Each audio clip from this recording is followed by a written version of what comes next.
Dikutip dari sumber berikut, bahwa seorang perempuan, yang bernama Aprilia Asari, warga Jalan Taruna RT 04 RW 04, Desa Kraksaan Wetan, Kecamatan Kraksaan, Kabupaten Probolinggo, melaporkan dugaan pemerkosaan, yang dialaminya, hingga menyebabkan kehamilan 8 bulan. Laporan tersebut disampaikan langsung oleh Aprilia ke Mapolres Probolinggo, pada Senin, tanggal 4 Agustus tahun 2025. Dalam keterangannya kepada awak media, Aprilia tersebut mengungkapkan bahwa dirinya menjalin hubungan asmara dengan seorang pria yang bernama Yovin bin Sayadi, warga Dusun Rambu Koong, RT 025 RW 003, Desa Berumbungan Kidul, Kecamatan Maron. Hubungan keduanya berlangsung selama beberapa waktu, sebelum akhirnya diketahui oleh pihak keluarga. Setelah keluarga mengetahui kedekatan tersebut, mereka meminta pria yang bernama Yovin ini untuk bertanggung jawab. Pada tahun 2023, keduanya pun menggelar acara pertunangan yang dilaksanakan di rumah kakak Aprilia di Desa Jabung Candi, Kecamatan Paiton. Usai acara tersebut, Aprilia dan Yovin kembali tinggal di rumah bibi Aprilia di Desa Kraksaan Wetan.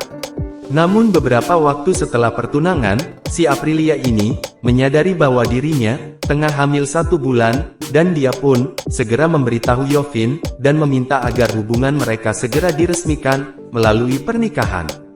Sayangnya, hingga usia kandungan memasuki 4 bulan, si Yovin tidak juga memenuhi janjinya. Tak hanya ingkar janji, si Yovin bahkan disebut meminta agar Aprilia menggugurkan kandungannya.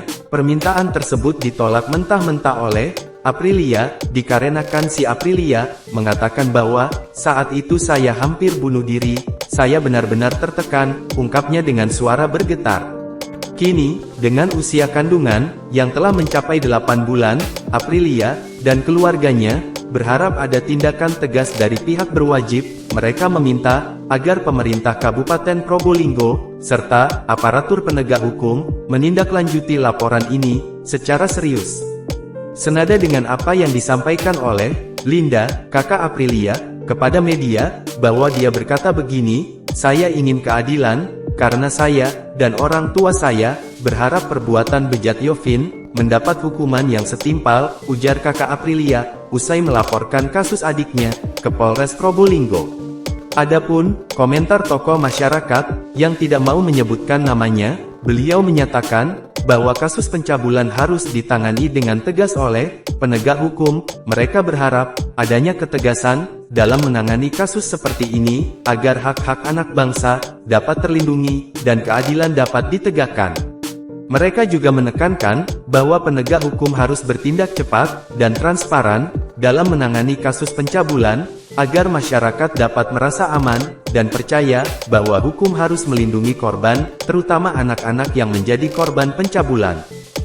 Kalau menurut admin, Le Uzun, M87, ini telah melanggar undang-undang, karena dalam UU Perlindungan Perempuan dan Anak yang terbaru di Indonesia adalah sebagai berikut.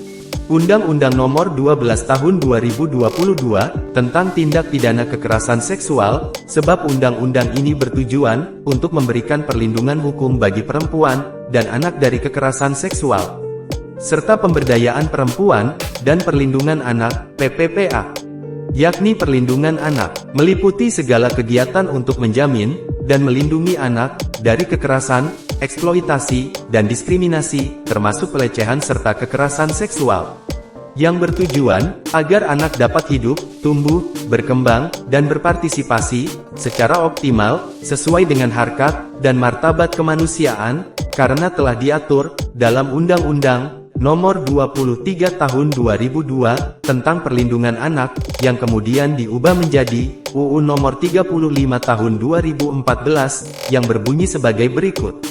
Anak berhak mendapatkan perlindungan dari orang tua, masyarakat, dan negara. Perlindungan perempuan bertujuan untuk melindungi perempuan dari berbagai bentuk kekerasan, diskriminasi, eksploitasi, dan sebagainya. Meliputi perlindungan terhadap perempuan pekerja migran, perempuan kepala keluarga, perempuan dalam situasi konflik, dan perempuan lain-lain, yang telah diatur dalam berbagai peraturan perundang-undangan, termasuk Undang-Undang nomor 39 tahun 1999, tentang hak asasi manusia. Menurut pendapat kalian, gimana nih, tentang perbuatan Yovin terhadap Aprilia? Tulis di kolom komentar bro.